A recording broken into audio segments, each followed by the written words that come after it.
تعالوا نعمل مع بعض احلى قرص طريه باللبن الرايب، وهقول لكم ازاي تطلع معاكم القرص طريه وهشه كده وريحتها توصل لاخر الشارع.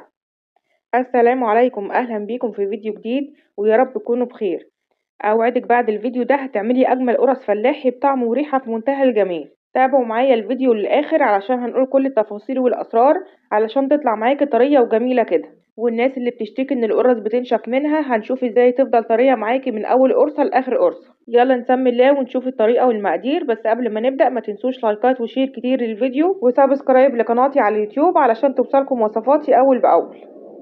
اول حاجه معانا كيلو دقيق متعدد الاستخدامات ومنخول كويس، وهنضيف عليه نص معلقه صغيره ملح و3 معالق كبار لبن بودره ومعلقه كبيره بيكنج باودر، وهنقلب المكونات الجافه كلها مع بعض كويس كده وهنسيبها على جنب. وتعالوا نعمل تيست للخميره.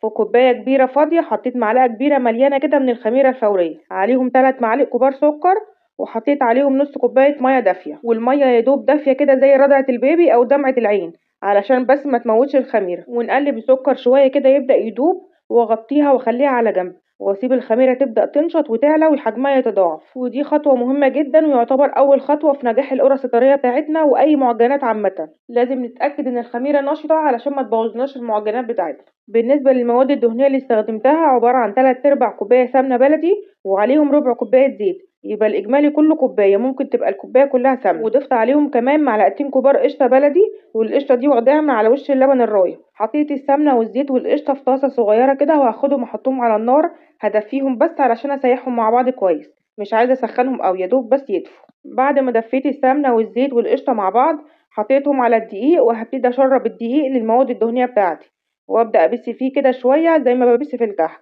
علشان الدقيق كله يتشرب بالسمنة والزيت والقشطة. هتشمي بقى دلوقتي احلى ريحة، وده بيبقى شكله كده في الاخر عامل كده زي الرمل المندي. وهنا الخميره كمان كانت اشتغلت وعليت بالشكل ده، هضيفها على الدقيق وهنعجن باللبن الرايب، وده انا عاملاه في البيت. والقشطه اللي حطيتها مع السمنه والزيت خدتها من على وشه، وحطيت كوبايه ونص لبن رايب من المج بتاع الشاي ابو ايد العادي دوت او الكوبايه المعياريه. طيب لو ما عنديش لبن رايب اقدر استخدم زبادي او كوبايه ونص لبن حليب عادي واحط معاه معلقه كبيره من الخل، ان شاء الله هيدينا نفس النتيجه. وافضل اعجن في العجينه بتاعتي، ولازم اخدمها كويس في العجن لحد ما تلم وملمسها يبقى ناعم بالشكل ده. عايزه العجينه معانا تبقى طريه في ايدي كده بس ما بتلزقش، لازم العجينه تكون طريه في ايدك علشان في الاخر القرص تبقى طريه وهشه كده وجميله. زي ما انتوا شايفين كده العجينه طريه بس ما بتلزقش في ايدي خالص، وهو ده اللي احنا عايزينه. نغطي العجينه كويس بقى كده ونحطها في مكان دافي تخمر لحد ما يتضاعف حجمها كده علشان بعد كده نشكلها. العجينه ما شاء الله خلاص خمرت وعليت زي ما احنا شايفين كده. يلا بينا نقطعها ونشكلها. هقطعها واشكلها كده كور وحجم القرص زي ما تحبي، عايزه القرص كبيره كبري الكوره، عايزاها صغيره صغري الكوره. انا عملتها كده تقريبا في حجم السفندية الصغيره او تقريبا حجم البيضه مره ونص، بس نحاول نخلي كل الكور متساويه علشان التسويه. ممكن تستخدمي ميزان في الخطوه دي لو تحبي. حاولي وانتي بتكوري الكور كده تظبطيها علشان تخلي السطح بتاعها ناعم من بره، علشان لما نيجي نشكل القرص تبقى ناعمة كده وما تبقاش فيها أي تشققات كده، بتبقى بتلمع وحلوة. نخلص كل الكمية بتاعتنا ونغطيها ونسيبها ترتاح 10 دقايق علشان تتفرد معانا بسهولة. تعالوا بقى نجهز الحشو. هحشي جزء من القرص بتاعتي عجوة. حطيت عجوة وعليها معلقتين كبار سمسم متحمص ومعلقة كبيرة سمنة بلدي ورشة قرفة صغيرة لو تحبوا، ونعجنهم ونكورهم كده كور صغيرة. ممكن تحشيها جبنة أو ملبن أو تعمليها كلها سادة. بعد ما سيبنا العجينة ارتاحت 10 دقايق هناخد أول كورة احنا كورناها، هتكون ارتاحت علشان تتفرد معاكي بسهولة. هبتدي افرد الكورة كده وافرد عليها واحدة من العجوة اللي أنا عاملاها كور صغيرة، واقفل عليها كويس جدا بالشكل ده. واهم حاجة نقفلها كويس كده علشان ما تفتحش معانا في التسوية. وانتي بتفردي القرص كده خليها تكون تخينة شوية، مش أقل من نص سنتي، علشان لو رفيعة هتنشف معاكي في الفرن. وهنحطها في صاجات الخبز مش مدهونة أي حاجة خالص. الناحية اللي قفلنا منها نحطها تحت كده ناحية الصاج. تعالوا نعمل واحدة كمان. خدت كرة من العجين وفردتها بالشكل ده، وفردت كرة من العجوة اللي انا كورتها وحطيت عليها، ونقفل كويس جدا على العجوة. وبعد كده هنفرد القرص ونخلي القرصة تخينة كده ومحملة مليانة شوية علشان ما تنشفش معانا في الفرن، ونحطها في صاج كده مش مدهون اي حاجة خالص، ونسيب مسافة صغيرة كده علشان لسه هنسيبها تخمر وحجمها هيزيد شوية. الصاج اللي هنخلصه لازم نغطيه ونسيبه يخمر كده مرة تانية قبل ما نسويه. وعملت كمان شوية سادة بعد ما العجوة خلصت، كملت الباقي سادة من غير حشو. بتفردي القرص عادي كده خالص بس تسيبيها تخينة شوية زي ما انا قلتلك عشان ما تنشفش معاكي في التسوية.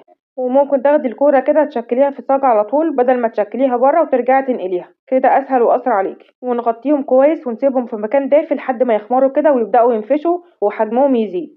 هنسيبهم تقريبا ساعة. ضروري القرص تخمر مرة تانية بعد التشكيل وقبل ما نحطها تستوي، علشان تطلع هشة وطرية كده وما تطلعش مكتومة في التسوية. لو في الشتا هنسيبها ساعة، لو في الصيف نص ساعة وهتخمر. بعد ما خمرت ونفشت كده هدهنها بمسحة من الحليب.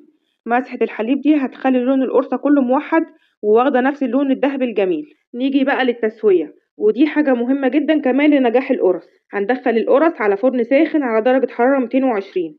لازم نكون مشغلين الفرن قبل ما ندخل الصاج بربع ساعة. وننزل الشبكة في الرف اللي فوق صاجة الفرن على طول، علشان الشبكة تبقى قريبة من أرضية الفرن. ونحط صاج القرص على الشبكة.